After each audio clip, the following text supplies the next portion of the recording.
Hi, welcome to AllGen's Money Brews, where we talk about money and life over the brew of the day. Karen, what you got today? Today I'm having a chai latte. And I'm drinking a quad espresso. Little energy boost.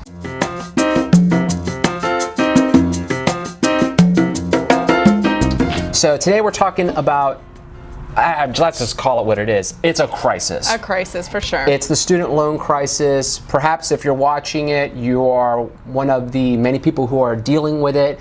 So today we just want to go over a couple of ideas, 2 or 3 ideas to help you address this issue and successfully navigate your way through it.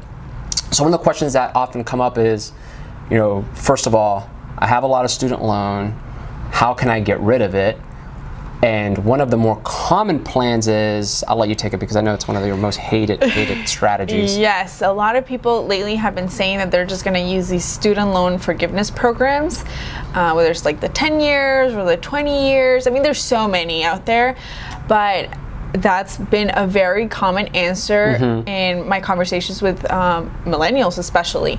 And so we're trying to figure out why this is, right? Why are people just so afraid of dealing with this number? Because sometimes it just feels very overwhelming. Right. And so they come and say, wow, I have all this student loan debt. Well, the easiest thing to do, it might sometimes, right, psychologically thinking, maybe I'll just service the debt, make my minimum payments, or figure out a way to work for a public agency or a nonprofit, and then after 10 years, then we're going to get it forgiven. So the issue, though, is that we recently, an NPR article, a story came up, and was saying that only 1% of the applications for the student loan forgiveness programs were accepted. Meaning, that's crazy. 99% of them were not.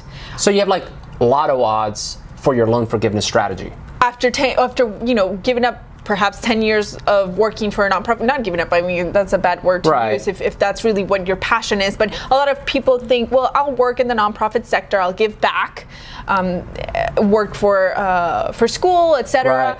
For 10 years, and then I get my student loans forgiven, and then I can go work somewhere else, or I can stay, in a nonprofit, etc. But we feel like that's a bad strategy, right? Right. And the first thing is, to avoid doesn't mean the problem's going to go away, right? That's why this is just a little mortality table, why men die earlier than women, right? When I have a stomach ache or I'm not feeling well, I avoid the doctor because I just hope that it goes away, right? Exactly.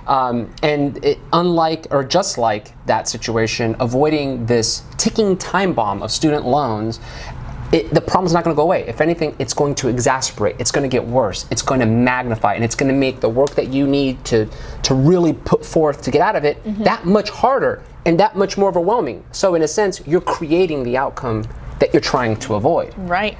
So step 1 would be, don't ignore it. The sooner you act on it, the sooner you're going to get a handle around this.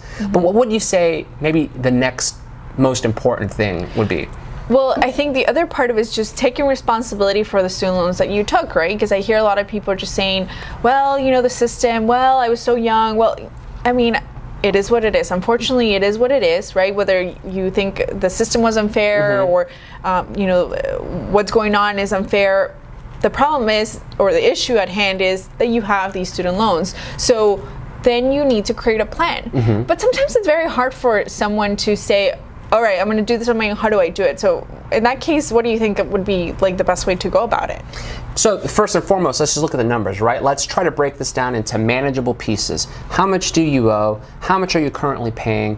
What is the trajectory that you're on to eliminate it, right? So it's just a real quick diagnostic, just what is the formula looking like? And oftentimes, if you're doing any kind of income-based repayment plan, you're likely just servicing that. So, and I want to make that really, really clear. To service, right? All we're doing is saying we're going to keep on making these payments, and that balance is going to stay relatively the same.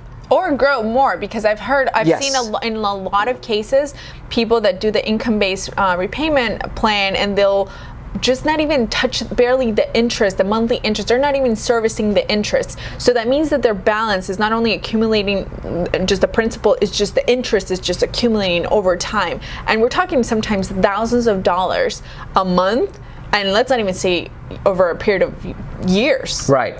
So it's very easy to see how this can start to snowball in an opposite direction, out of control. Absolutely. So you've decided, I'm not going to ignore this anymore. I've looked at the numbers and I have a plan to divide this up and actually address this issue. What's next? Well, get some help. Sometimes if it just helps to sit down with someone that can objectively look at the big picture and tell you this is the plan for you. This is where you perhaps need to cut off some things here and there so you can have a plan to pay this off in 10 years, but it's a proven plan that if you follow it, you will pay it and you don't have to deal with this.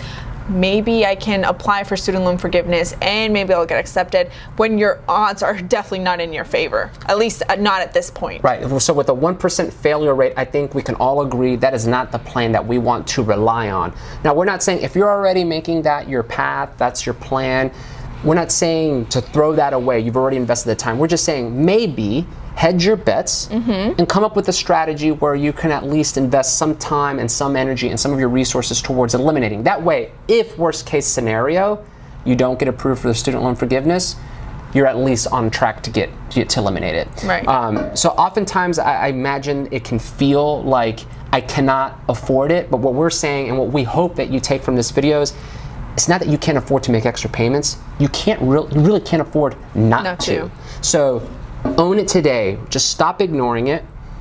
Have a good plan. Have a good partner. Yeah. And just together, we'll figure this out. As a community, let's continue asking the questions that you've been asking. Thank you so much for the participation up to this point. And if there are any other questions that you have, let us know. Let AllGen Money Brews address a question for you. Yeah, and let us know what you think about this. Is this a problem that perhaps you're dealing with, or maybe an idea that you thought you could use? And if so, let us know in the comments below. Also, subscribe to our channel. That way we can keep growing our community. And we'll see you in the next Money Brews. Thank you. This feels like now I'm in a comfortable place now. How's my hair? That's important. Do you notice the hair? Anyhow. Hi, welcome to AllGen's Money Brews. My name is Robert and this is Karen. And we don't need to do that, but we'll keep going through. Okay, go ahead. Hashtag blessed. Hashtag blessed.